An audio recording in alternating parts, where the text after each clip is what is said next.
Welcome to WB Institution, an online educational app. In this topic, we are going to discuss about the quality factor meter. Today's topic is going to be quality factor meter, which can also be stated as a Q meter. Okay. In this particular session, we'll be learning about what exactly a Q meter is, what are its working principles, what are its applications.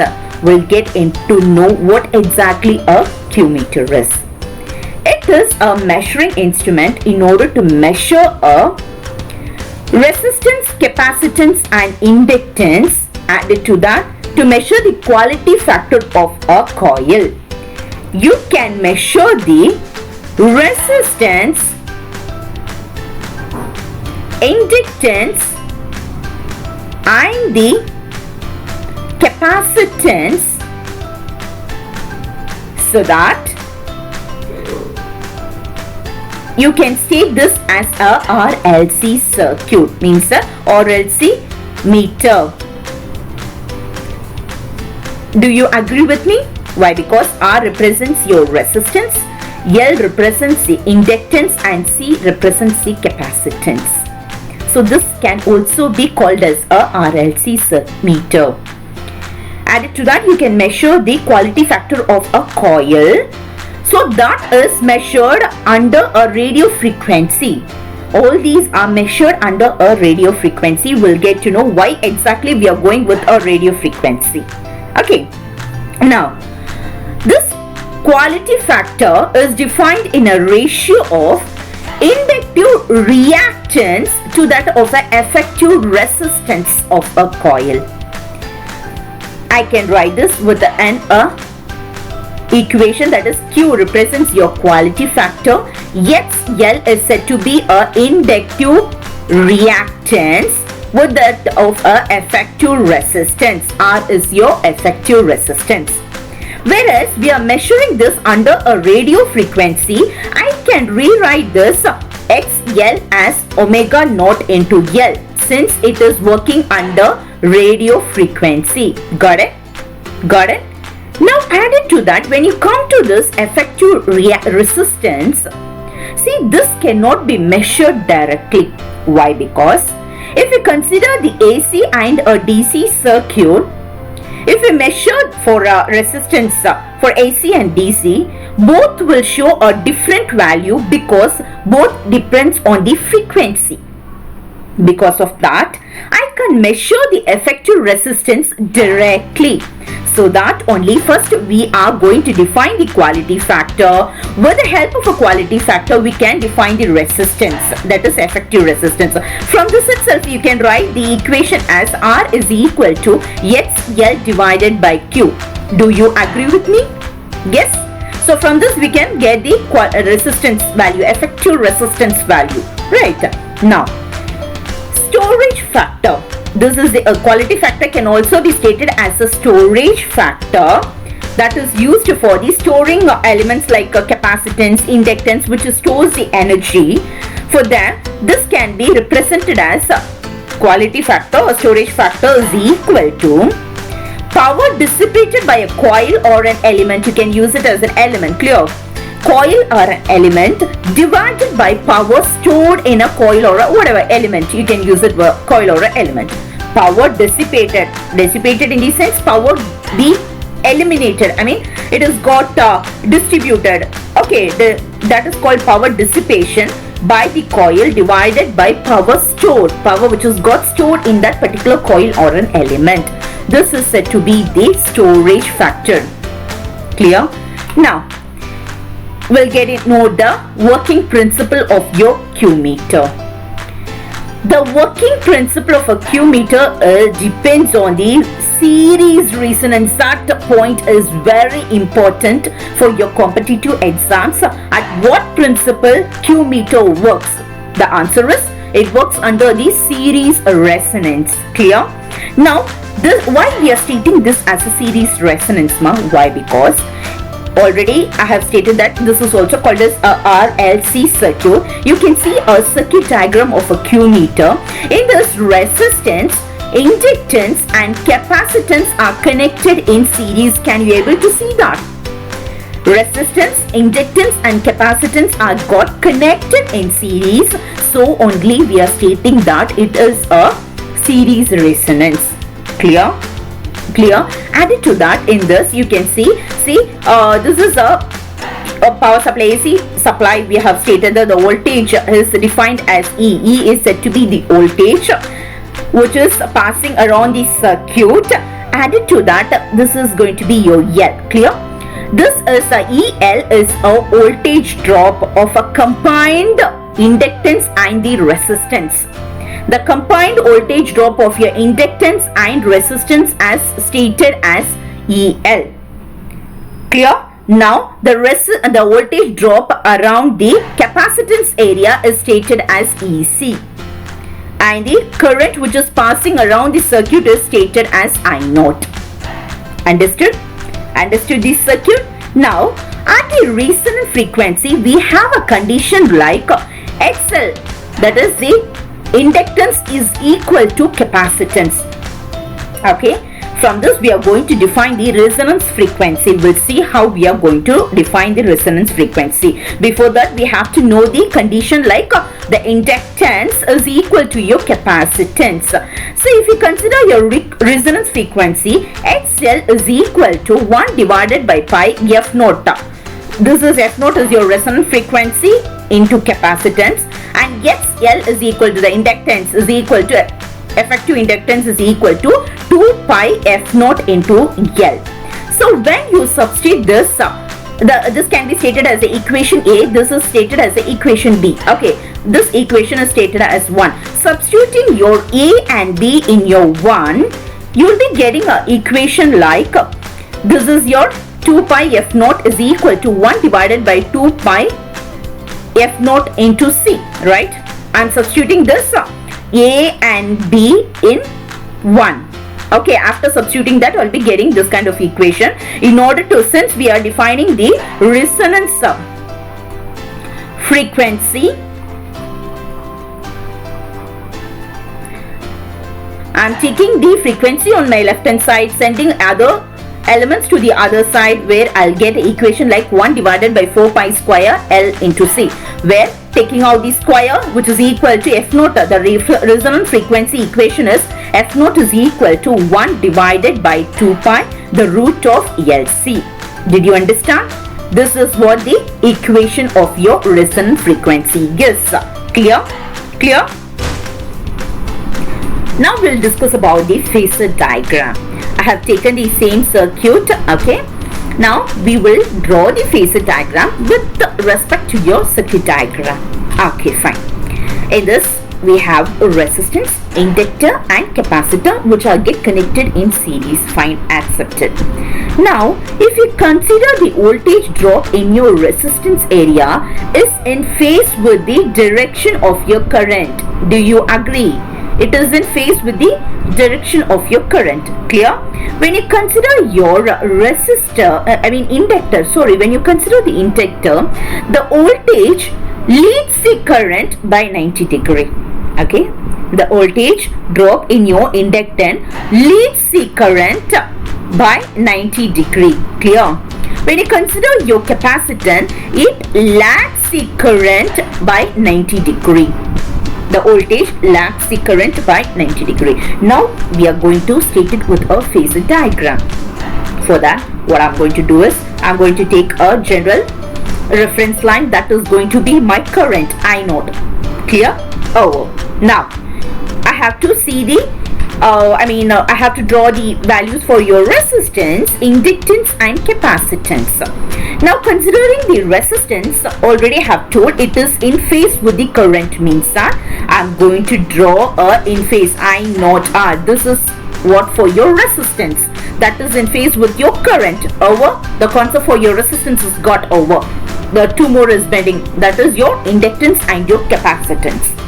Okay, in this I have told the voltage leads the current by 90 degree for your inductance. So we are going to draw a leading circuit. See, this is your, my diagram is not that perfect. This leads the voltage leads the current by 90 degrees. So I naught into XL. I have stated it as the I naught into XL, which leads the current in 90 degree. Do you agree with me? Yes, over. Now my inductance also got over. The balance is said to be your resistance. Clear? Balance is said to be your capacitance. So in that area it lags by 90 degrees. So lagging circuit, the lagging line is said to be in this way. Okay, it lags in 90 degree. So I can denote this as I naught into HC. Right? This lags by 90 degree. Clear? Okay, fine.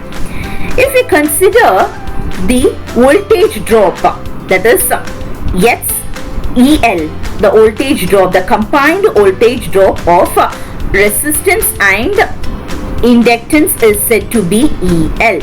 Okay, the input voltage drop, that is E is said to be your input voltage drop. See, since EL is said to be your combined voltage drop of R and L, so that I'm going to state, see, from this is going to be L and R is in this. When you combine this, I'll be getting the value of E.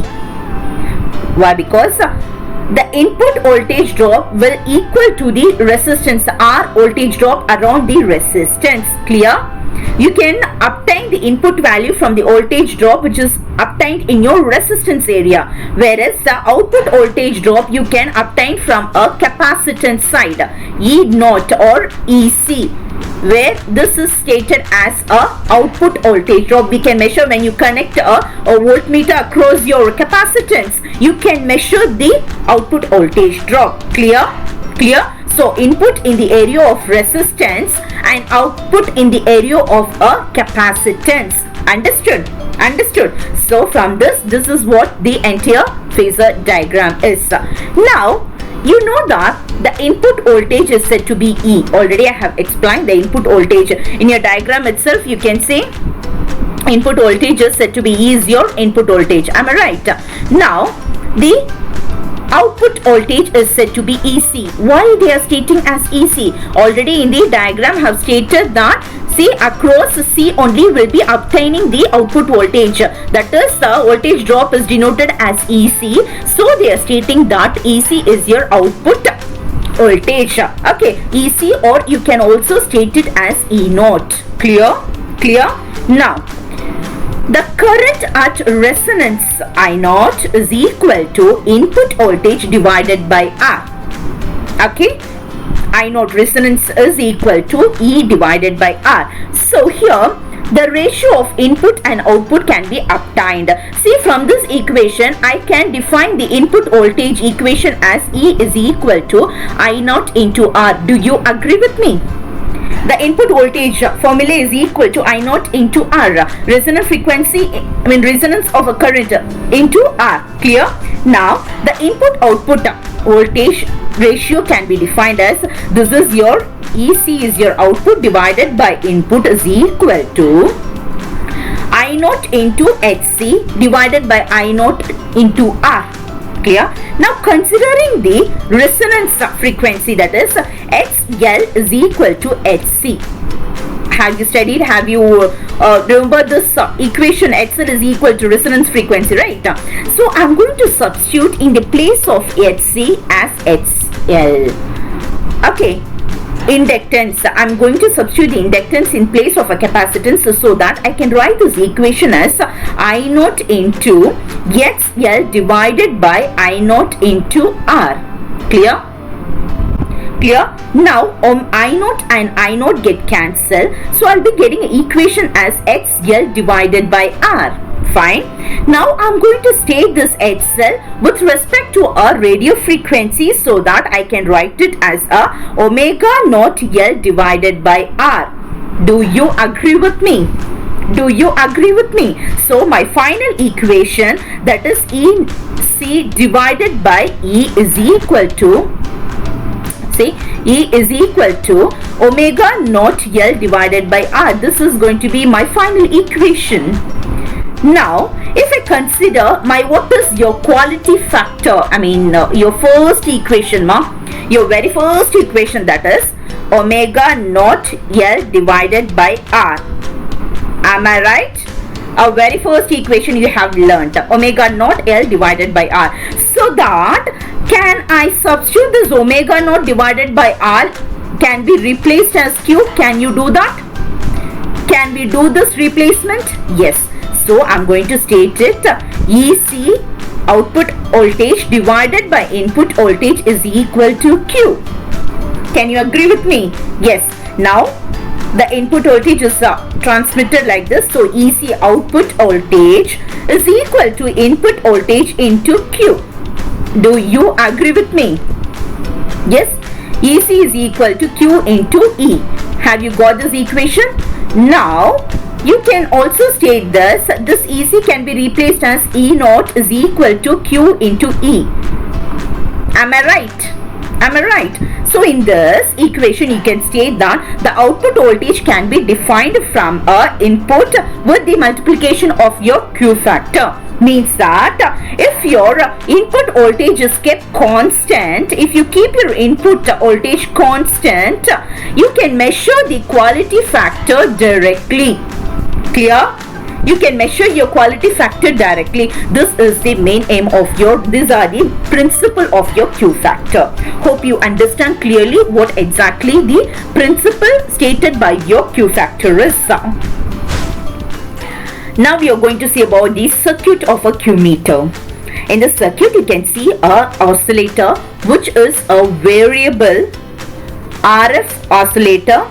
Okay, it is a variable RF oscillator. Next you can see a shunt resistance. This is going to be a shunt resistance across which a thermocouple voltmeter is got connected in order to measure your voltage across your input area.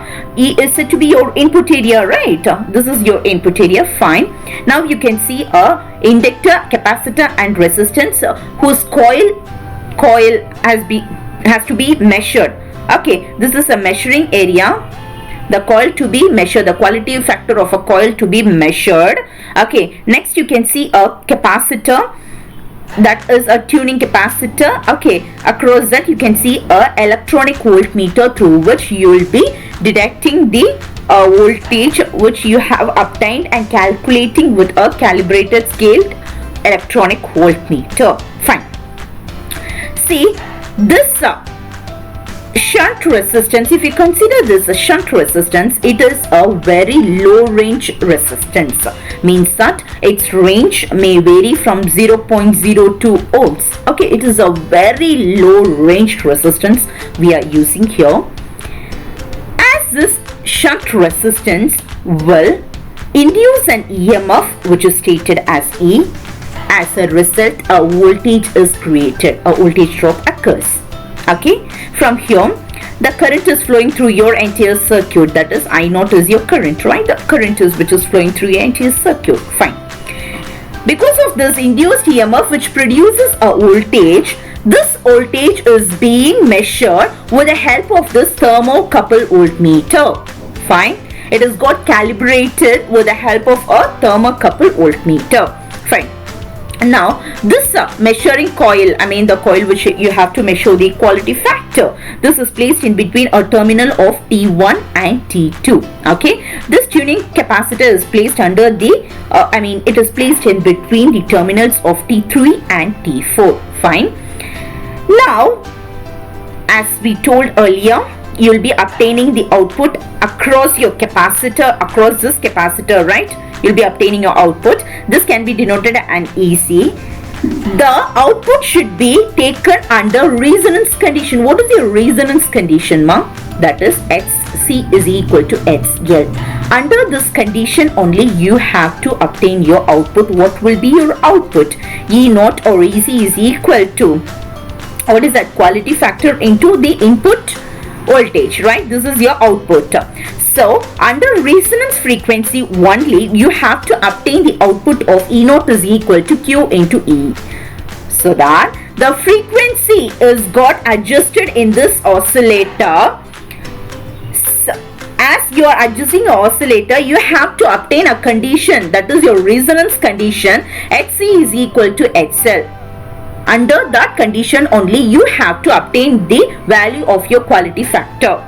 So This electronic voltmeter is used to measure the quality factor directly. Clear? This is used to measure the quality factor directly. Fine. So this is the circuit diagram explanation. When you come to know about the measurement of a Q factor, that is in your EC side. Okay, EC side, that is your capacitance side. Measuring, already have told, you're measuring your quality factor directly. So we have some of conditions to know how to measure your Q factor. So first thing is that the oscillator, the RF oscillator is said to be in a desired frequency, in a correct frequency. By adjusting it, you have to keep it under a correct frequency. Later, tuning capacitor is adjusted for a maximum value of E0. In order to get our output correctly, you can tune the tuning capacitor is adjusted in that way. Clear? To the maximum value of your output voltage. Clear? Next one is the under resonance condition. So under resonance condition, in the sense what ma? HL is equal to HC. Under this condition, you have to calculate your output value, that is your E0 is equal to Q, quality factor into your input voltage. Fine. Next will be the voltmeter across the capacitor is calibrated, means that the output of HC they are stating about the EC, that is your output side capacitor, to read the value of a Q factor. Of course, in that voltmeter only we'll be learning about we'll be getting the reading of your output voltage. Fine. See, these are the measurement of a Q factor conditions. Okay, clear? So if you consider the measured output value with respect to the true value, okay, true value is considered to be 0.1, but the measured value will be different. It might be 0.009 or something like 0.11. Okay, we won't get a exact value. This is said to be a errored output. This output is said to be a errored output. See, what is the reason we are getting this kind of error? What is the main the underlined sentence of getting this kind of error is, if you want to get a quality factor output for a particular coil, in our entire process we are getting the quality factor of our entire process. That will be quite different from a particular coil's quality factor. Do you agree with me? Do you agree with me? So particular coil's quality factor will be different when you compare with that of a quality factor of an entire process, right? So because of this only we are getting a difference in the value. The major drawback is because of this error is created due to the presence of a shunt resistance and the presence of a distributed capacitor. Okay, distributor capacitor. Because of these two things in your circuit, it causes a error in the output which we have drawn for as a quality factor. Fine. This can be also solved by using some of the process. We'll see what exactly we have to do it with your calculation. Now, considering the correction of your shunt resistance. Okay. In the diagram, you can see that the shunt resistance get connected to a series with respect to the RLC circuit. It got connected in series with your RLC circuit. This RLC circuit is nothing but your effective resistance. It got connected in series with your effective resistance. So that, see, you know the output equation where quality factor is equal to omega naught L divided by R, right?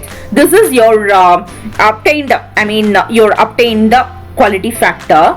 This has to be treated like omega naught L divided by R plus R shunt. Okay, why this R plus R shunt we have defined is that since this shunt is get connected in series with your RLC circuit, so we have added your shunt. Clear?